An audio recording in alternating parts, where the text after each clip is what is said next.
ओम नमः चंडिकाय नमः। ओम नमः चंडिकाय नमः। ओम नमः चंडिकाय नमः। श्री दुर्गा सप्तशती 11वां अध्याय। महर्षि मेधा कहते हैं, दैत्य के मारे जाने पर इंद्र आदि देवता अग्नि को आगे करके कात्यायनी देवी की स्तुति करने लगे। उस समय अभीष्ट की प्राप्ति के कारण उनके मुख खिले हुए थे। देवताओं ने कहा, हे शरणागतों के दुख दूर करने वाली देवी, तुम प्रसन्न हो। हे संपूर्ण जगत की माता, तुम प्रसन्न हो।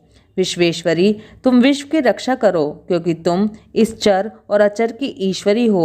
हे देवी, तुम संपूर्ण जगत की आधार रूप हो, क्योंकि तुम पृथ्वी रूप में भी स्थित हो और अत्यंत पराक्रम वाली देवी हो। तुम विष्णु की शक्ति हो और विश्व की बीज परम माया हो, और तुमने ही संपूर्ण जगत को मोहित कर रखा है। तुम्हारे प्रसन्न होने पर ही यह पृथ्वी मोक्ष को प्राप्त होती है। हे देवी, संपूर्ण विद्याएं तुम्हारे ही भिन्न भिन्न स्वरूप हैं। इस जगत में जितनी स्त्रियां हैं वह सब तुम्हारी ही मूर्तियां हैं। एकमात्र तुमने ही इस जगत को व्याप्त कर रखा है। तुम्हारी स्तुति किस प्रकार हो सकती है, क्योंकि तुम परम बुद्धि रूप हो और संपूर्ण प्राणी रूप स्वर्ग और मुक्ति देने वाली हो। अतः इसी रूप में तुम्हारी स्तुति की गई है।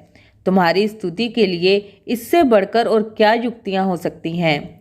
संपूर्ण जनों के हृदय में बुद्धि रूप होकर निवास करने वाली, स्वर्ग तथा मोक्ष प्रदान करने वाली हे नारायणी देवी, तुमको नमस्कार है। कला काष्ठा आदि रूप से अवस्थाओं को परिवर्तन की ओर ले जाने वाली तथा प्राणियों का अंत करने वाली नारायणी, तुमको नमस्कार है। हे नारायणी, संपूर्ण मंगलों के मंगल रूप वाली, हे शिवे, हे संपूर्ण प्रयोजनों को सिद्ध करने वाली, हे शरणागत वत्सला, 3 नेत्रों वाली गौरी, तुमको नमस्कार है। सृष्टि, स्थिति तथा संहार की शक्ति भूता सनातनी देवी, गुणों का आधार तथा सर्व सुखमयी नारायणी, तुमको नमस्कार है। हे शरण में आए हुए शरणागतों, दीन दुखियों की रक्षा में तत्पर, संपूर्ण पीड़ाओं के हरने वाली हे नारायणी, तुमको नमस्कार है। हे नारायणी, तुम ब्राह्मणी का रूप धारण करके हंसों से जुते हुए विमान पर बैठती हो तथा कुश से अभिमंत्रित जल छिड़कती रहती हो, तुम्हें नमस्कार है। माहेश्वरी रूप से त्रिशूल, चंद्रमा और सर्पों को धारण करने वाली हे महावृषभ वाहन वाली नारायणी, तुम्हें नमस्कार है। मोरों तथा कुक्कुटों से घिरी रहने वाली, महाशक्ति को धारण करने वाली हे कौमारी रूप धारिणी निष्पाप नारायणी, तुम्हें नमस्कार है। हे शंख, चक्र, गदा और शांग धनुष रूप आयुधों को धारण करने वाली वैष्णवी शक्ति, तुमको नमस्कार है। हे नारायणी, तुम हम पर प्रसन्न हो, तुम्हें नमस्कार है। हे दांतों पर पृथ्वी धारण करने वाली वाराह रूपिणी कल्याणमयी नारायणी, तुम्हें नमस्कार है। हे उग्र नरसिंह रूप से दैत्यों को मारने वाली, त्रिभुवन की रक्षा में संलग्न रहने वाली नारायणी, तुम्हें नमस्कार है। हे मस्तक पर किरीट और हाथ में महावज्र धारण करने वाली, सहस्त्र नेत्रों के कारण उज्ज्वल, वृत्रासुर के प्राण हरने वाली इंद्रिय शक्ति, हे नारायणी, तुम्हें नमस्कार है। हे शिवदूती स्वरूप से दैत्यों के महामद को नष्ट करने वाली, हे घोर रूप वाली, हे महाशब्द वाली, हे नारायणी, तुम्हें नमस्कार है। दाढ़ों के कारण विकराल मुख वाली, मुंडमाला से विभूषित मुंडमर्दिनी चामुंडा रूपा नारायणी, तुम्हें नमस्कार है। हे लक्ष्मी, लज्जा, महाविद्या, श्रद्धा, पुष्टि, स्वधा, ध्रुवा, महारात्रि तथा महाविद्या रूपा नारायणी, तुमको नमस्कार है। हे मेधा, सरस्वती, सर्वोत्कृष्ट ऐश्वर्य रूपिणी पार्वती, महाकाली, नियंता तथा ईश रूपिणी नारायणी, तुम्हें नमस्कार है। हे सर्वस्व रूप सर्वेश्वरी, सर्वशक्ति युक्त देवी, हमारी भय से रक्षा करो, तुम्हें नमस्कार है। हे कात्यायनी, तीनों नेत्रों से भूषित यह तेरा सौम्य मुख सब तरह के डरों से हमारी रक्षा करे, तुम्हें नमस्कार है। हे भद्रकाली, ज्वालाओं के समान भयंकर, अति उग्र एवं संपूर्ण असुरों को नष्ट करने वाला तुम्हारा त्रिशूल हमें भयों से बचाए, तुम्हें नमस्कार है। हे देवी, जो अपने शब्द से इस जगत को पूरित करके दैत्यों के तेज को नष्ट करता है, वह आपका घंटा इस प्रकार हमारी रक्षा करे जैसे कि माता अपने पुत्रों की रक्षा करती है। हे चंडिके, असुरों के रक्त और चर्बी से चर्चित जो आपकी तलवार है वह हमारा मंगल करे। हम आपको नमस्कार करते हैं। हे देवी, तुम जब प्रसन्न होती हो तो संपूर्ण रोगों को नष्ट कर देती हो, और जब रुष्ट हो जाती हो तो संपूर्ण वांछित कामनाओं को नष्ट कर देती हो। और जो मनुष्य तुम्हारी शरण में आते हैं उन पर कभी विपत्ति नहीं आती, बल्कि तुम्हारी शरण में गए हुए मनुष्य दूसरों को आश्रय देने योग्य हो जाते हैं। अनेक रूपों से बहुत प्रकार की मूर्तियों को धारण करके इन धर्मद्रोही असुरों का तुमने संहार किया है। वह तुम्हारे सिवा और कौन कर सकता था। चतुर्दश विद्याएं, षट शास्त्र और चारों वेद तुम्हारे ही प्रकाश से प्रकाशित हैं। उनमें तुम्हारा ही वर्णन है। और जहाँ राक्षस, विषैले सर्प, शत्रुगण हैं, वहाँ और समुद्र के बीच में भी तुम साथ रहकर इस विश्व की रक्षा करती हो। हे विश्वेश्वरी, तुम विश्व का पालन करने वाली विश्व रूपा हो, इसलिए संपूर्ण विश्व को धारण करती हो।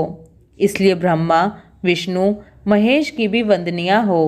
जो भक्ति पूर्वक तुमको नमस्कार करते हैं वह विश्व को आश्रय देने वाले बन जाते हैं। हे देवी, तुम प्रसन्न हो और असुरों को मारकर जिस प्रकार हमारी रक्षा की है, ऐसे ही हमारे शत्रुओं से सदा हमारी रक्षा करती रहो। संपूर्ण जगत के पाप नष्ट कर दो और पापों तथा उनके फल स्वरूप होने वाली महामारी आदि बड़े बड़े उपद्रवों को शीघ्र ही दूर कर दो। विश्व की पीड़ा को हरने वाली देवी, शरण में पड़े हुओं पर प्रसन्न हो। त्रिलोक निवासियों की पूजनीय परमेश्वरी, हम लोगों को वरदान दो। देवी ने कहा, हे देवताओं, मैं तुमको वर देने के लिए तैयार हूँ। आपकी जैसी इच्छा हो वैसा वर मुझसे मांग लो, मैं तुम्हें अवश्य दूंगी। देवताओं ने कहा, हे सर्वेश्वरी, त्रिलोकी के निवासियों की समस्त पीड़ाओं को तुम इसी प्रकार हरती रहो और हमारे शत्रुओं को इसी प्रकार नष्ट करती रहो। देवी ने कहा, वह वसवत मनवंतर के 28वें युग में 2 और महाअसुर शुंभ और निशुंभ उत्पन्न होंगे। उस समय मैं नंद गोप के घर से, यशोदा के गर्भ से उत्पन्न होकर विंध्याचल पर्वत पर शुंभ और निशुंभ का संहार करूंगी। फिर अत्यंत भयंकर रूप से पृथ्वी पर अवतीर्ण होकर मैं वैप्र चित्ती नामक दानवों का नाश करूंगी। उन भयंकर महाअसुरों को भक्षण करते समय मेरे दांत अनार के पुष्प के समान लाल होंगे। इसके पश्चात स्वर्ग में देवता और पृथ्वी पर मनुष्य मेरी स्तुति करते हुए मुझे रक्त दंतिका कहेंगे। फिर जब 100 वर्षों तक वर्षा ना होगी तो मैं ऋषियों के स्तुति करने पर आयोनिच नाम से प्रकट होंगी और अपने 100 नेत्रों से ऋषियों की ओर देखूंगी। अतः मनुष्य शताक्षी नाम से मेरा कीर्तन करेंगे। उसी समय मैं अपने शरीर से उत्पन्न हुए प्राणों की रक्षा करने वाले शाकों द्वारा सब प्राणियों का पालन करूंगी और तब इस पृथ्वी पर शाकंभरी के नाम से विख्यात होंगी। और इसी अवतार में मैं दुर्ग नामक महाअसुर का वध करूंगी और इससे मैं दुर्गा देवी के नाम से प्रसिद्ध हो जाऊंगी। इसके पश्चात जब मैं भयानक रूप धारण करके हिमालय निवासी ऋषियों, महर्षियों की रक्षा करूंगी, तब भीमा देवी के नाम से मेरी ख्याति होगी। और जब फिर अरुण नामक असुर तीनों लोगों को पीड़ित करेगा, तब मैं असंख्य भ्रमरों का रूप धारण करके उस महादैत्य का वध करूंगी। तब स्वर्ग में देवता और मृत्युलोक में मनुष्य मेरी स्तुति करते हुए मुझे भ्रामरी नाम से पुकारेंगे। इस प्रकार जब जब पृथ्वी राक्षसों से पीड़ित होगी, तब तब मैं अवतरित होकर शत्रुओं का नाश करूंगी। बोलो दुर्गा मैया की जय। ओम नमः चंडिकाय नमः। ओम नमः चंडिकाय नमः। ओम नमः चंडिकाय नमः। श्री दुर्गा सप्तशती 11वां अध्याय समाप्त।